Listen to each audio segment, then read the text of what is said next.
இது வந்து இதில் வந்து ப்ளோவேர் ஓடுது. பட் இதில் வந்து ஏர் கூலரில் பின்னாடி வந்து தண்ணி ரொட்டேஷன் ஆகும் பார்த்தீங்கன்னா, அந்த மோட்டர் வந்து இதில் வந்து ரிப்பேரு. ஸோ அந்த மோட்டர் தான் நம்ம இப்போ ரீப்ளேஸ் பண்ண போகிறோம். ஸோ இந்த மோட்டர் தான் அது. ஸோ உங்களுக்கு பார்த்தீங்கன்னா தெரியும், இந்த மோட்டர் வந்து ஒர்க் ஆகலை.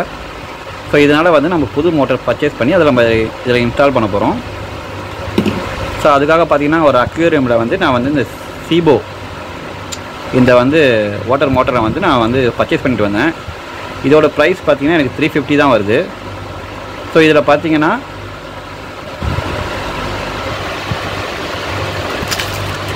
பார்த்தீங்கன்னா இந்த மோட்டரில் வந்து அவுட்புட் வர வந்து அந்த பழுப்பு சொல்கிற இடத்த வந்து நம்ம வந்து தேவைக்கு ஏற்ற மாதிரி மாற்றிக்கலாம். அதுக்கு வந்து இதில் வந்து பீசஸ் கொடுத்துருக்காங்க, அந்த ஹோல்ஸோட பீசஸ்ஸு. ஸோ இதுதான் அந்த மோட்டரு. இதை வந்து நம்ம கீழே வந்து இதில் ஒட்டி வச்சுக்கலாம் இந்த பிளாஸ்டிக்கில்.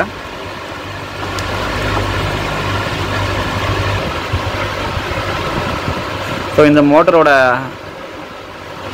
மேக்ஸிமம் ஹை லிமிட் பார்த்தீங்கன்னா, அதாவது தண்ணி எவ்வளோ தூரம் தூக்குன்னு பார்த்தீங்கன்னா 1 மீட்டர் வரைக்கும் போட்டிருக்கு. ஸோ நம்ம பழைய மோட்டரில் பார்த்தீங்கன்னா 1.20. ஸோ இங்கே பார்த்தீங்கன்னாலே உங்களுக்கு தெரியும் 1.20 மீட்டர் ஹைட்டு தூக்கம் சொல்லி போட்டிருக்கு. ஸோ இந்த மோட்டர் வந்து நான் 350 பர்ச்சேஸ் பண்ணியிருந்தேன். அவங்க சொன்னாங்க இதனால் ஒன்றும் பிரச்சனை ஆகாது, இதுவே போதும் 1 மீட்டரு அப்படின்னு சொல்லியிருந்தாங்க.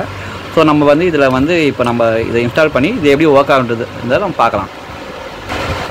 ஸோ இதை ரீப்ளேஸ் பண்ணுறதுக்கு நான் இப்போ இங்கே வந்து 2 ஸ்க்ரூ டைப்பில் ஒரு மரம் கொடுத்துருக்காங்க. இது ரெண்டுத்தையும் ஓப்பன் பண்ணணும்.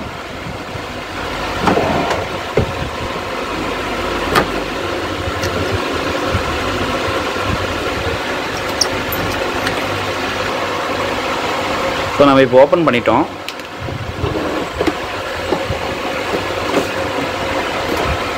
ஓப்பன் பண்ணதுக்கப்புறம் இப்படி தான் இருக்குது. இந்த மோட்டர் வந்து நம்ம இங்கே தான் வந்து ஃபிக்ஸ் ஆகும். ஸோ இப்போ இதில் நம்ம தண்ணி ஊற்றிட்டு இது எப்படி ஒர்க் ஆகுதுன்னு நம்ம பார்க்கலாம். இப்போ பார்த்திங்கன்னா நம்ம இந்த மோட்டரோட ஒரு பக்கத்தை இன்செர்ட்டை நம்ம இதில் பண்ணிட்டோம், ஃபிட் பண்ணிட்டோம். இன்னொரு பக்கத்தை பார்த்திங்கன்னா இங்கே கொண்டு போய் நம்ம வந்து தண்ணியை வந்து மேலே அனுப்புகிற இடத்துல வச்சுருக்கோம். ஸோ இது இந்த வழியாக வந்து தண்ணியை வந்து நமக்கு மேலே அனுப்பி, ஸோ இங்கே இருக்கிற வந்து அந்த ஏர் ஃபில்டரில் வந்து நம்மளுக்கு ஊற்றும்.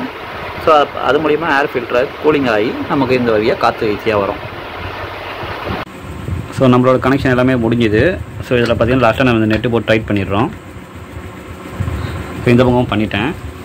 இதில் ஆல்ரெடி வந்து அந்த மோட்டருக்கு ஒரு ஒயர் கனெக்ஷன் வரும், அதை உள்ளே என்னால் கனெக்ஷன் பண்ண முடியல. அதுக்காக சின்ன ஒரு ஹோல் போட்டு அதை வெளியே கொண்டு வந்துட்டு நம்ம வாங்கின அந்த மோட்டருக்கு பார்த்திங்களா அதில் வர ஒயரை வந்து இது கூட கனெக்ஷன் பண்ணிட்டேன். ஸோ நம்மளுக்கு வந்து இப்போ வந்து ஒரே ஒரு ஃப்ளக்காக தான் நமக்கு யூஸ் ஆகும். ஸோ ஒரு ஃப்ளக் மூலிமா வந்து தண்ணி மோட்டரும் ஓடும், ப்ளஸ் இந்த ப்ளோயர் மோட்டரும் நமக்கு ரன் ஆகும்.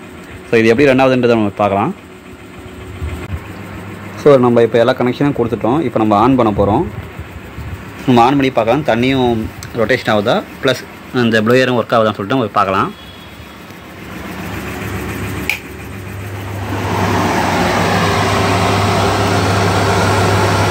ஸோ காற்று வருது நீங்கள் கேட்க முடியும் உங்களால்.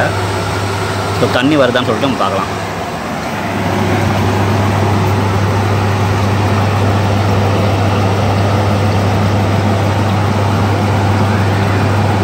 ஸோ 2 பக்கமும் பார்த்திங்கன்னா தண்ணி நல்லாவே வருது. இது போக போக வேகமாகி இந்த சென்டரில் இருக்கிற இடமும் வந்து நனையும். ஸோ இதுக்கு பின்னாடி தான் பார்த்திங்கன்னா அந்த கூலிங் பேட் இருக்குது. ஸோ அதில் வந்து தண்ணி வந்து ஈரமாக்குறது மூலிமா இந்த பக்கம் இருக்கிற ஃபில்ட்ரு மூலிமா காற்று வந்து உள்ளே போயிட்டு இந்த பக்கம் நமக்கு வந்து கூலிங்காக ஏர் வெளியே வருது. ஸோ இதை வந்து நம்ம எப்போவுமே செவுத்தை ஒட்டி வச்சிடக்கூடாது, கொஞ்சம் கேப் இருக்கணும். ஸோ அப்படி இருக்கும்போது தான் பார்த்திங்கன்னா அந்த காற்று இந்த வழியாக ட்ராவல் பண்ணுறதுக்கும் உங்களுக்கு ஸ்பேஸ் கிடைக்கும். Okay, thanks for watching.